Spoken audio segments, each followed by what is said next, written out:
साथ संगत जी, प्यार से कहना धन निंकार जी।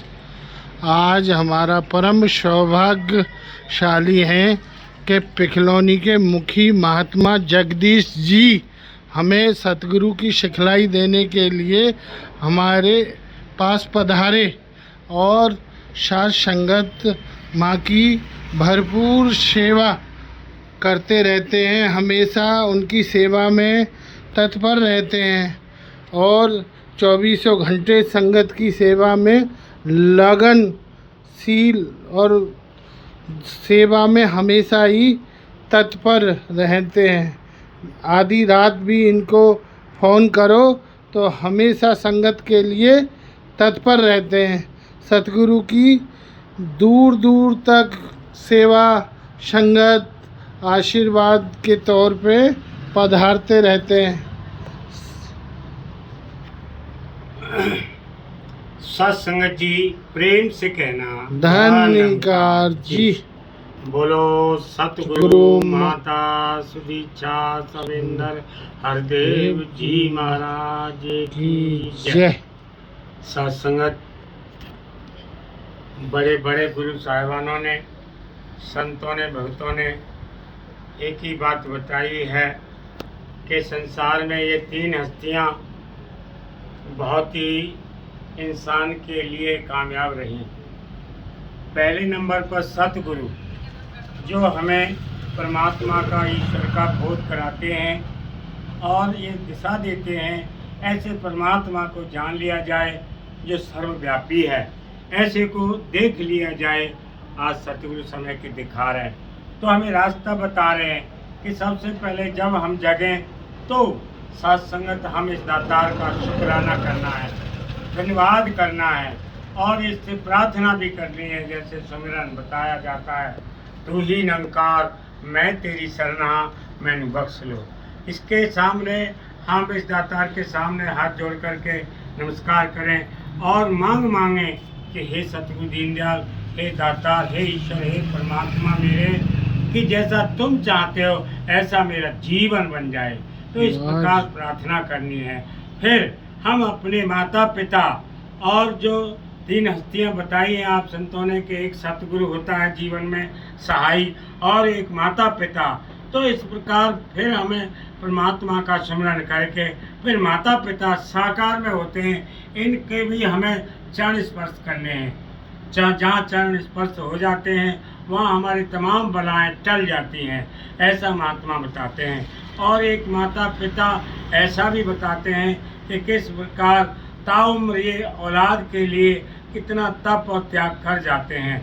ये साथ संगत उफ नहीं करते औलाद के दर्द के लिए, तो हमेशा इनका ही सम्मान करते चले जाएं, क्योंकि इनका बहुत एक एक खून के कतरे से इन्होंने हमें अपने गर्भ में सींचा है। और साथ संगत पिता भी एक धूप में जलते हैं और माँ एक चूल्हे पर जलती है, तब जाके औलाद पलती है। तो इस प्रकार ये माता पिता वरदान होते हैं, इनके लिए हमेशा ही इनका हम उधार नहीं चुका सकते। इसलिए साथ संगत प्रार्थना ये की जा रही है, एक सतगुरु हमें बोध कराता है कि सुमिरन करो और फिर साथ संगत सत्संग करो, अच्छी सोहबत करो, क्योंकि संगत आज बहुत प्रकार की हैं, बुरी संगतें भी हैं।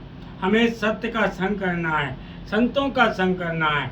और फिर बताते हैं सेवा का जज्बा, कि जीवन में जिसके जीवन में सेवा है तो वो उसकी तो हमेशा कहते हैं ना महात्मा, सेवा का फल तो पाताल में भी हरा भरा होता है। तो इस प्रकार हमें अपने माता पिता, अपने समाज परिवार में एक प्रेम का और एक सेवा का जज्बा बना के रखना है। कभी अहम नहीं लाना कि मैं इतना बड़ा हूँ या मेरे दिल में ये आ जाए वहम कि मैं सबको कमाता हूँ, खिलाता हूँ।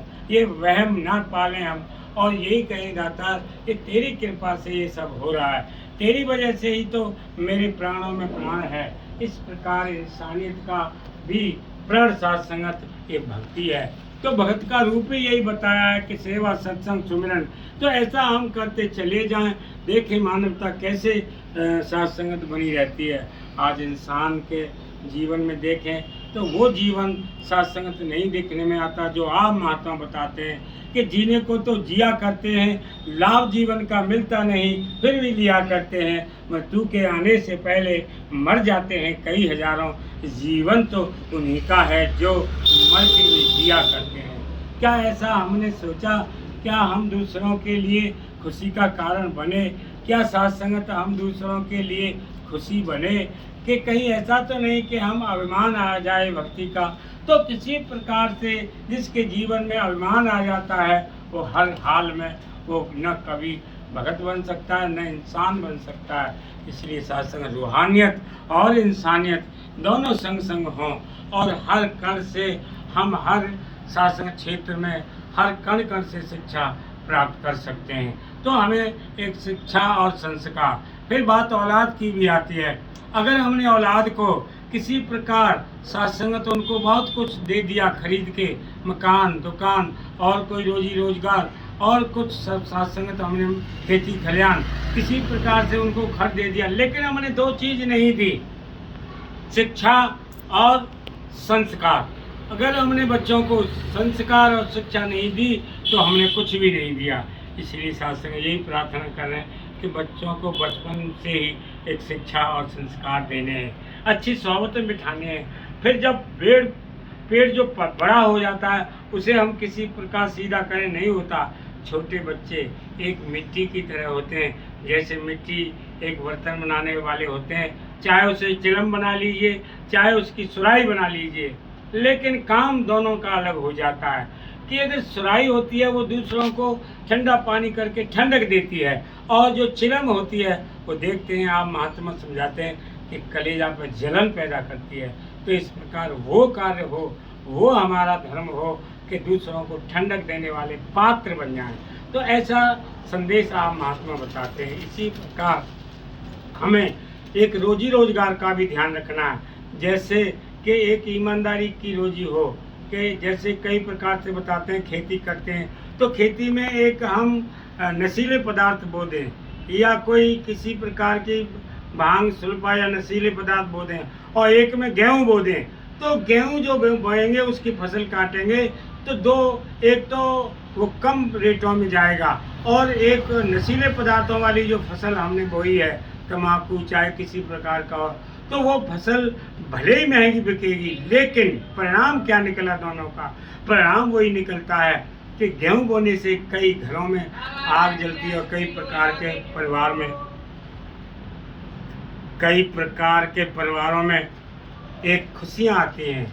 और जहाँ नशीले पदार्थ हो जाते हैं, भले ही पैसा तो ज़्यादा कमाया, लेकिन देखा तो कई घरों में चूल्हे भी नहीं जल पाते, कई परिवारों में बर्बादी आ जाती है। तो इस प्रकार वो कर्म रोजी रोजगार का भी हो कि किसी को साथ संगत हम बुरी नज़र से या बुरे आचरण से हमें नहीं पैसा कमाना, हमें एक खुशी खुशी एक ईमानदारी से मेहनत रोजी रोजगार में बरकत देना और ऐसी समझ देना कि ऐसी साथ संगत हमारे जीवन में सबके लिए वो तो देना है सतगुरु है परमात्मा कि मैं भी भूखा ना रहूं और मेरे भगत भी भूखे ना जाएं।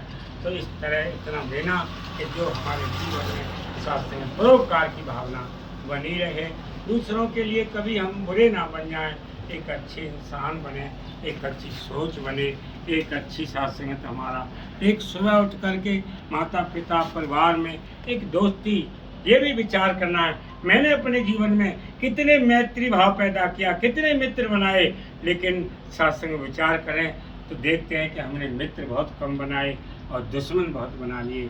तो ऐसा हमारा जीवन हो कि हम ज़्यादा से ज़्यादा मैत्री भाव पैदा करें, ज़्यादा से ज़्यादा मित्र बनाएं और साथ संगत दोस्त बनाते चले जाएं, और एक दुश्मन की तरफ हम ना सोचें, जितना हो सके संसार में मित्र बनाएं, दोस्त बनाएं।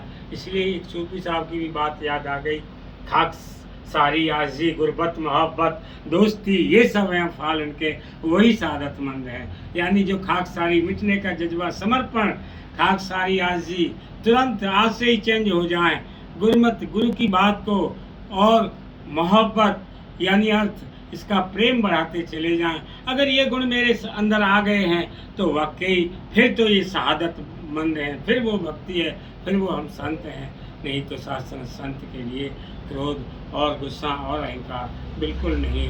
शासन हमेशा ध्यान रखें, भगत के जीवन में क्रोध अगर आ गया तो वो किसी भी प्रकार से वो भक्ति नहीं उसकी हो सकती, सहजता नहीं है और समर्पण नहीं तो उसकी भक्ति किसी भी कीमत में नहीं हो सकती। उसका जीवन वाकई फिर एक नरक के द्वार की तरह हो जाता है। तो हमें जो अवसर मिला है, कहते हैं ना, बड़े भाग मानुष तन पावा, सुर दुर्लभ सब ग्रंथ हैं गावा, साधन धाम मोक्ष कर द्वारा, पाए न जे पर लोक सवारा।